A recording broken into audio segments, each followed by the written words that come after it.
Economic systems and exchange.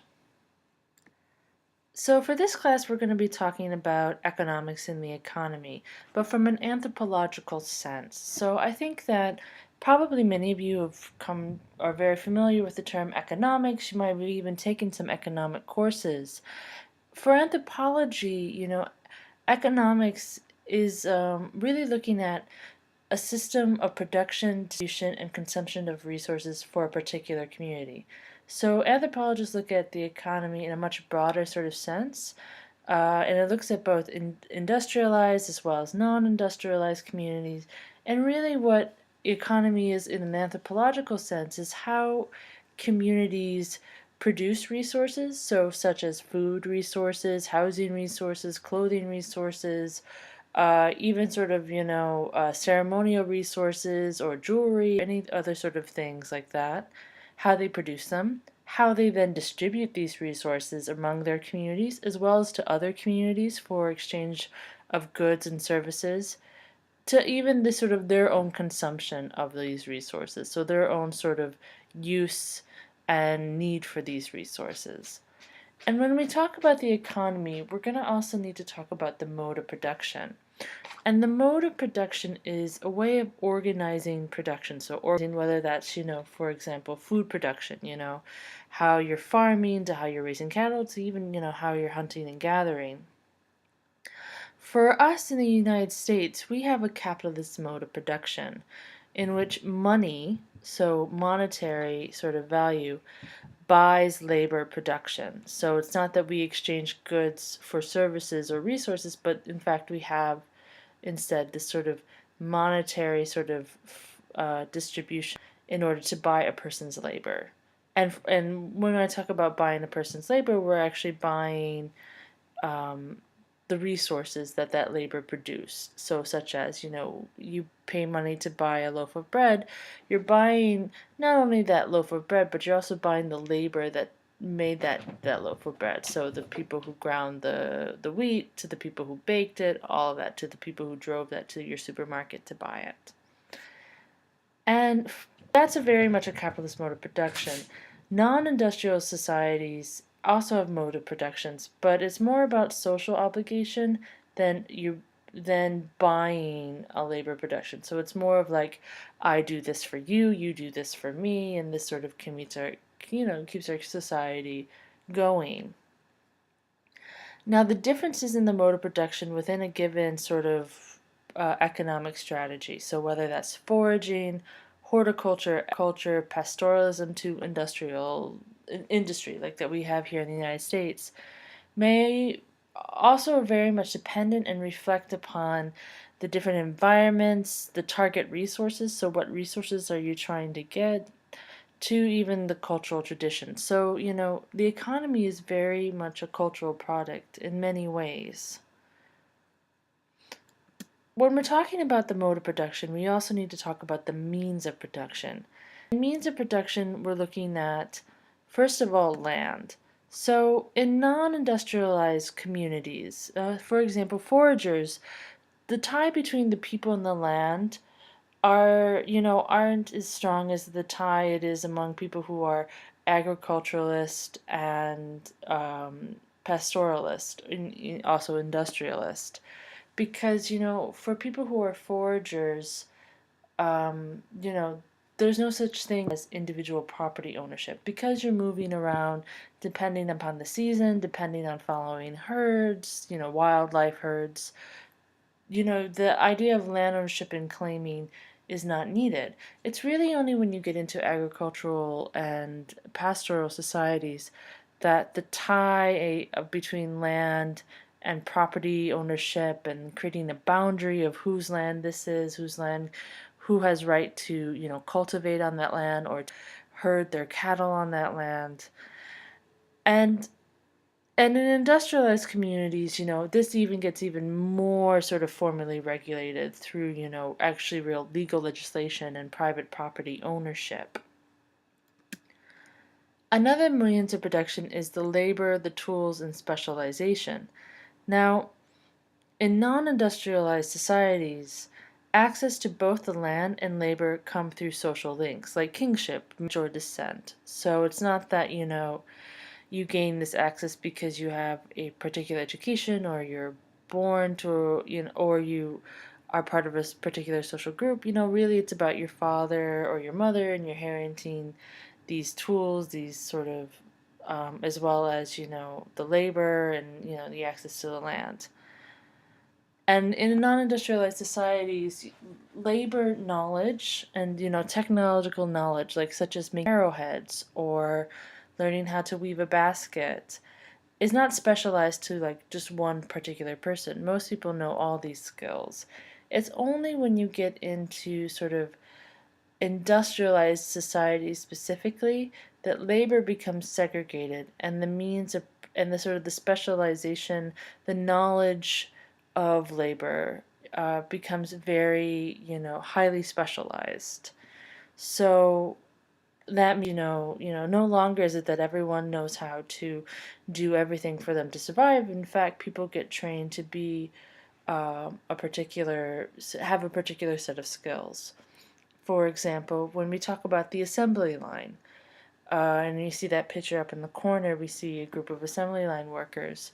Now, how the assembly line works is that one person is trained in a special skill or task. So, such as if we want to take, for example, creating a car, it's not that one person can create it in that factory creates the whole car. No, it's a team of people kind of going down the line. So one person works on a little bit, so they know a special skill for that little part of that car, and then the car moves down to somebody else who knows a special skill, and then someone else. And so that knowledge, that sort of labor knowledge, is very highly specific and specialized. It's not shared by the group, it's shared by these certain individuals.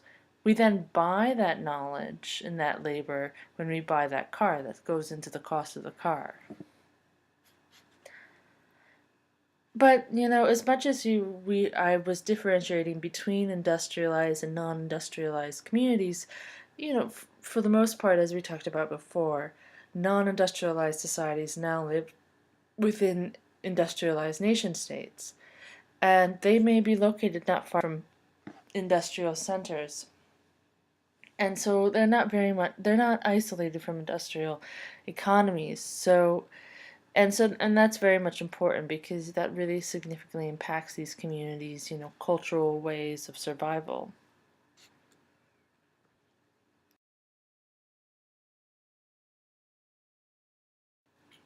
So now let's talk about industrialized economies. And when we're talking about industrialized economies, we need to talk about industrialization. And this is just a very quick summary. I'm sure probably many of you are very familiar with the history of industrialization, but it's the period of social and economic change that transforms a human group from, an agrarian, agricultural society into an industrial one. And it's often a part of a wider modernization process where social change and economic development are closely related with, technological innovation such as factories, machines, large scale production, and then, other social changes that go along with that, such as, women entering the workforce to having a democratic society, all of these sort of things. And what industrialization really does is that it really transforms a community, where for what it transforms it from sort of agricultural sort of daily survival to the purpose of manufacturing large scale massive products and creating a surplus. And just for briefly for our knowledge, industrialization really started in the West. It started, during the Industrial Revolution in the Northwest and Midlands of England in the 18th century, and then spread through Europe and North America in the 19th century. And now it's, pretty much spread throughout the whole world, industrialization. Some key factors about industrialization and industrialized economies is that labor is a commodity to be paid for and bought and sold. So workers sell their labor, meaning that they're not selling they're not selling. Some sell their goods, but mostly it's about their labor. It's the labor that they sell. That's where you get your paycheck and all of that. And that's a very different sort of process when we talk about, agriculture, or if we talk about pastoral societies, and especially very much different from hunter and gatherer societies. Another key factor about industrialized economies is that there is a division between public and private. And what I mean is that in most agrarian, sort of pastoral, and especially hunter gatherers, there's not this sort of division of like, this is my work time or my workspace, and then I go home to my private space. Because, if you're working on a farm, or if you're traveling with your herds, or if you're hunting and gathering, your life is not divided between, my work and then my private life or my home life. Because your work and your home life are blended all together. You live on the farm, you work on the farm, your life is that farm, so you don't really have that division between I'm going off to work today and then I'm coming home, because everyone is involved in it. It's only when you get into industrialized economies that you have this division between the public, so the workspace, and then the private, you're inside your private home. And that creates, a sort of whole new sort of division within society of public and private that has some pretty significant ramifications. Another factor that, for any of you who are familiar with Marxism or familiar with or have taken economic courses, is that another sort of big factor about industrialized economies is that for the most part workers are alienated from the finished product, meaning that, you know, because these workers that because workers are working in a field such as these pictures down below of, people working in a garment factory, they don't follow that garment to the store to sell it. They don't know who it gets sold to. They don't know what happens to it, right? They just keep doing the shirt or even just a part of the shirt, so they don't even get to make the whole piece. And that creates what is called alienation. And alienation is a significant sort of part about industrialized economy. It's about the sort of separation between you and the products that you produce.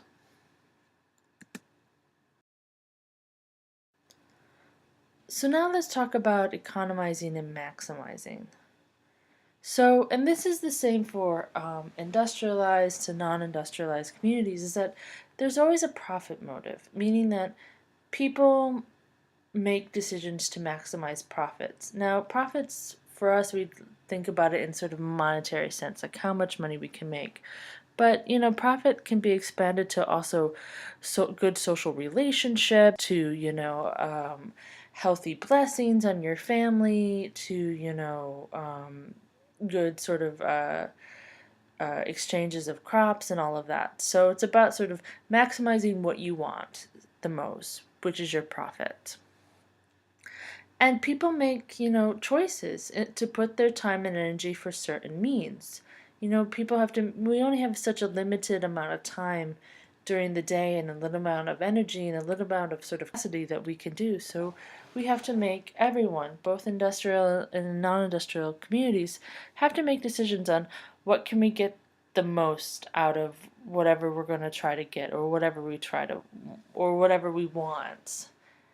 And there are some key divisions in that. So one is that when we're talking about profit motive, we can talk about, first of all, the need to maximize sort of your subsistence. So this is about to building up resources for the future. So whether that's, stockpiling crops so for that you can survive the winter or survive bad harvest or anything else like that. Or to save up money for a rainy day. That's another sort of subsistence.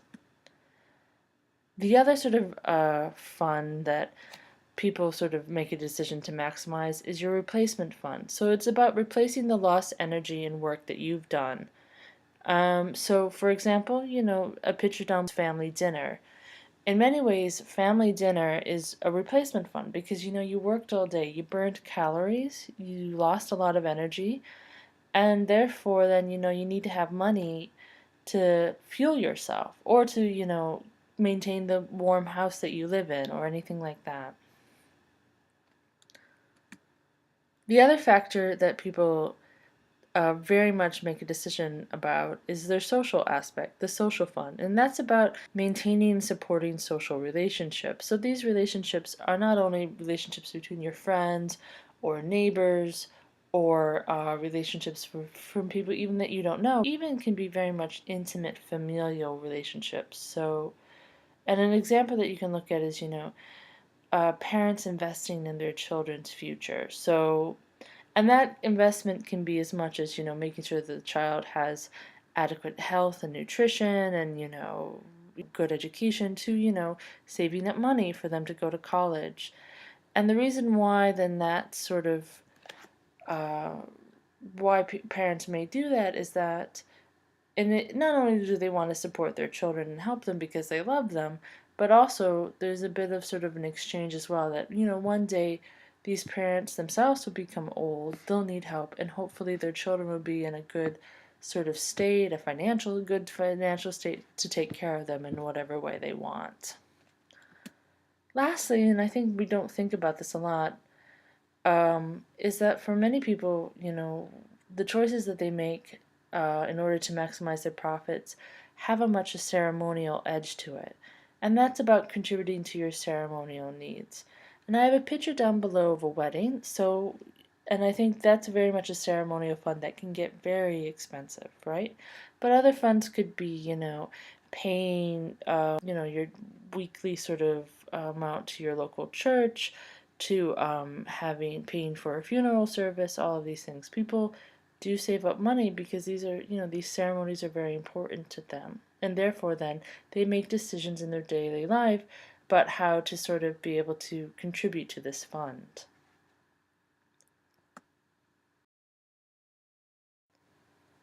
So now let's talk about distribution, exchange, and reciprocity. So, for the most part around the world, capitalism is the dominant form of distribution, exchange, and reciprocity. But, there's also other ways of talking about distribution and exchange and reciprocity that happen in non industrialized communities. But for capitalism, we are talking about the market principle in which items are bought and sold using money. And how much value that item has and how much is it sold for determines by the law of supply and demand. So if there is a low supply and high demand, the item will be more expensive. If there's a high supply and low demand, the item will be less expensive. But even with, capitalism, but even, within capitalism as well as within non-industrialized communities, the aspect of redistribution is very important. And redistribution involves the goods, services, or their equivalent moving from the sort of a local location to a center point for redistribution. And redistribution is very much important to social relationships as well as to the health and well being of a particular community. And the next thing that we need to talk about is reciprocity, and that's the exchange between social equals. So reciprocity is very important not only in capitalism but also in non-industrialized communities because it's the way of cementing and sort of maintaining social bonds, social sort of obligations to one another. And social obligations are very key in the way that, then if I do one thing for you, you must do one thing for me. And therefore, then we're always are sort of connected to each other and therefore are accountable to one another. But with reciprocity, we have sort of some differences that we should explain a bit further. One is generalized reciprocity, and that's in which someone gives to another person and expects nothing immediate in return. And that's sort of something of like, I give you this, and usually it's to a close family member or to somebody very intimate, and doesn't expect you to do something for them immediately. Though that exchange of good is still very much noted and recognized by both members of the party. And therefore, still holds meaning even if that person who gave something away doesn't get something immediate in return. The next thing is balanced reciprocity, and that's the exchanges between people who are more distantly related than are members of the same band or the household. So this is about, that the it's about sort of exchange with people who are like your neighbors or even, a little bit even further outside of your own community. And you're giving this sort of good or your service or your labor or anything else in the equivalent in order for sort of something to happen to be returned to the future or sort of a social obligation to you. So I might give you crops and maybe even my vow to protect you or to revenge anybody that hurts you in exchange that you will do someday if that happens to me, if I need crops because maybe there was a drought, or if I need protection, or if I was terribly, attacked by a rival tribe, that you would then, come to my aid. Negative reciprocity, and don't think of negative as like a bad term, but what it means is that it's dealing with people beyond their social systems. So this is about people who are not even, very even distantly related, but even people who are even further removed. So people who are in a completely different country or something like that, in which you might give something, such as maybe protection or maybe goods or services or whatever, and you're expecting something back very much immediately.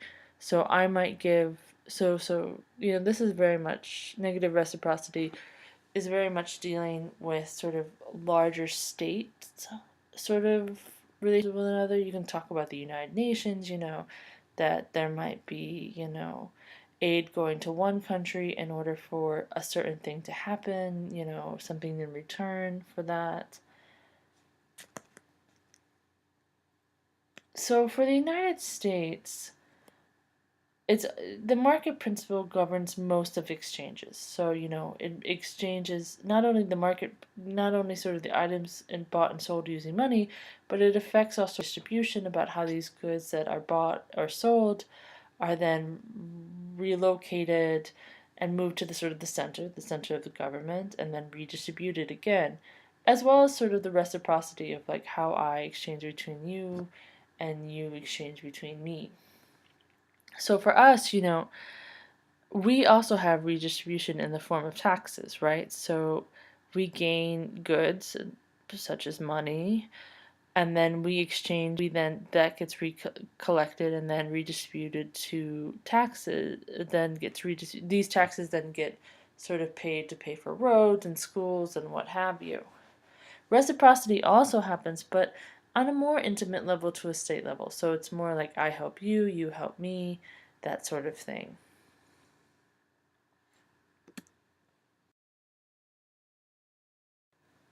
So now let's talk about globalization. And globalization involves the accelerating interdependence of nations in a world system linked economically and through mass media and modern transportation services. It's about a system of connectedness.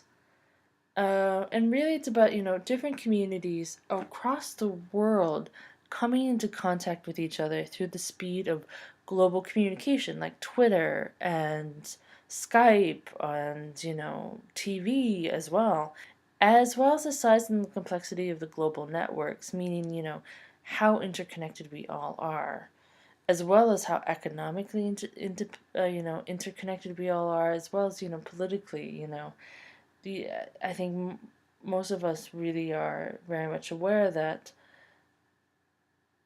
countries such as the United States are global actors. They're not sort of like what happens in the United States stays in the United States. No, the United States is a global actor in the fact that the decision the United States makes within its own country and then outside of its own country has global ramifications and significances.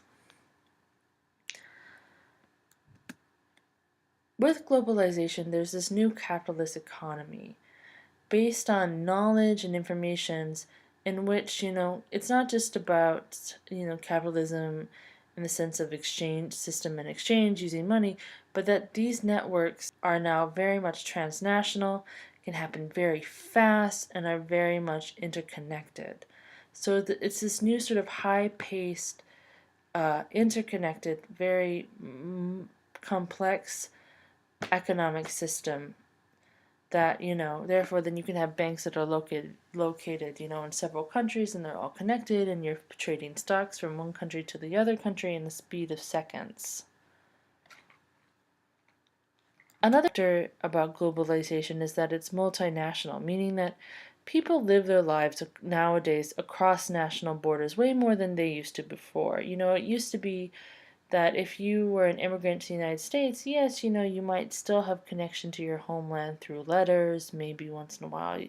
Eventually you could visit your family or they could come visit you. But that sort of, global connection to not even just your own family, but to outsiders that you are not related to, what didn't really exist until, the late 20th century. And nowadays, people are maintaining social, financial, cultural, and political connections with more than one nation state.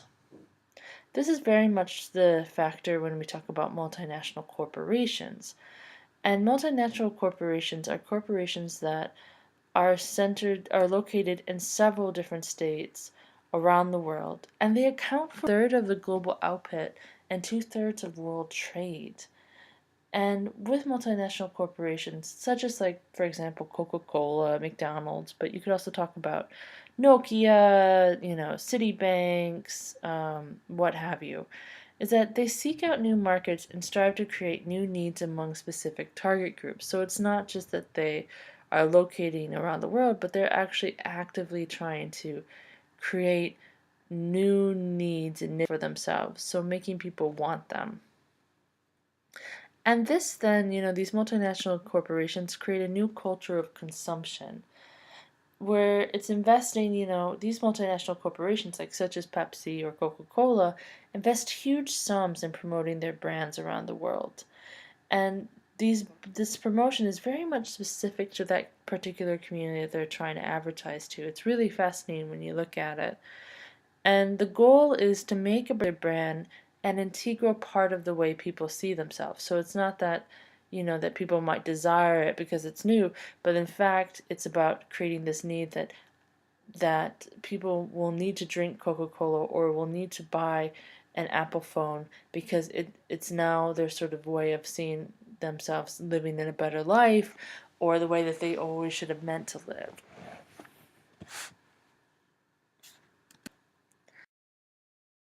There are many great things about globalization. One is the speed of communication, as well as the interconnected we are. I mean, for human rights perspective, globalization is really great. If we talk about violence that's happening in remote areas, not many of these sort of people who are witnesses to these violence or who are victims can now go onto Twitter or to Facebook and really speak to an international audience. But as much as globalization has brought interconnectedness, positive changes, there's also a flip side, and it's also a rather negative side. One is that nations have less control over their own economies, meaning that with globalization of financial markets, nations have less control over their own economies. The gap between the rich and the poor countries therefore widens because now everyone's dependent upon one another. But it's not an equal dependency. There are many, especially newly emerging countries that are becoming developed, such as India, African countries, Middle East, they're not playing on the same field, right? The same level of playing field that, countries such as the United States are playing on. So therefore, they're at a really significant disadvantage and become vulnerable to a lot of corruption and violence from large-scale multinational corporations. And it also creates a big gap between rich and poor countries.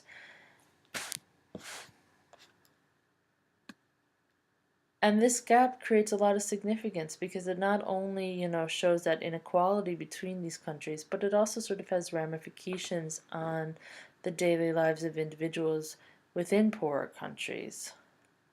One example is that with the divide between rich and poor countries, developed and more developed, or developing and developed countries, is that there is a knowledge gap and brain drain happening within developing countries, meaning that the skills, the knowledge, the technical knowledge that individuals that are in developing nations might want to have, such as technological knowledge on creating computer software to creating a better fact or whatever, that knowledge is not being equally distributed. So therefore then for individuals who want to maybe specialize in engineering or even in the health sciences, such as being a doctor or a brain surgeon or anything like that, they can't get the same amount of quality education as those who are in more developed countries.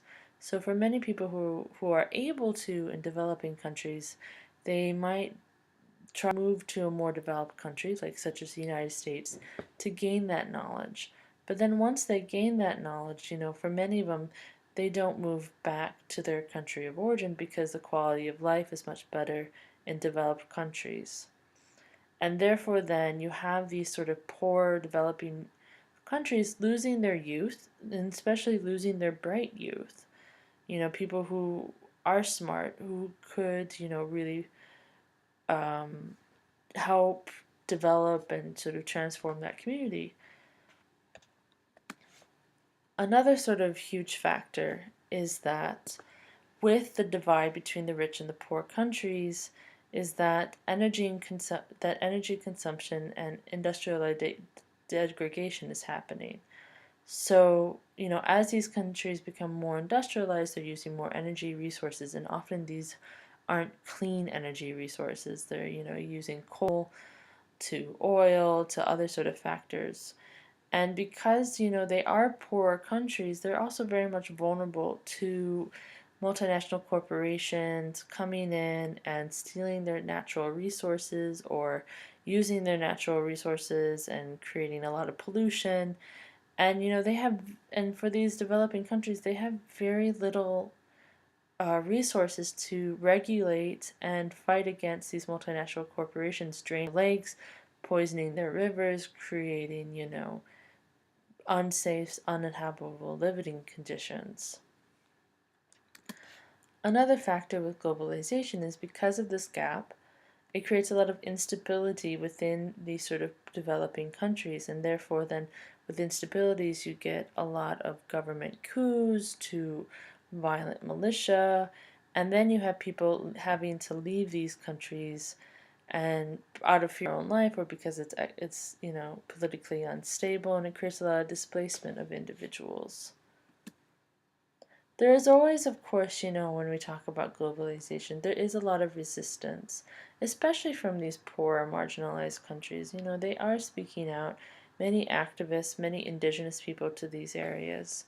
And so I feel like it's important to recognize that as well, that there's a lot of great actors out there speaking against the dangers of globalization. Okay, so this was a little bit longer lecture. Thank you for sticking with me. Here are the key terms. Economy, a system of production, distribution, and consumption of resources. Mode of production, a way of organizing production. Profit motive, people making decisions to maximize profits. Market principle, items bought and sold using money. Redistribution, goods, services, or their equivalent moving from the local to the center. Reciprocity, exchange between social equals. Globalization, the accelerating interdependence of nations in a world system linked economically and through mass media and modern transportation services. Thanks so much for sticking. Take care.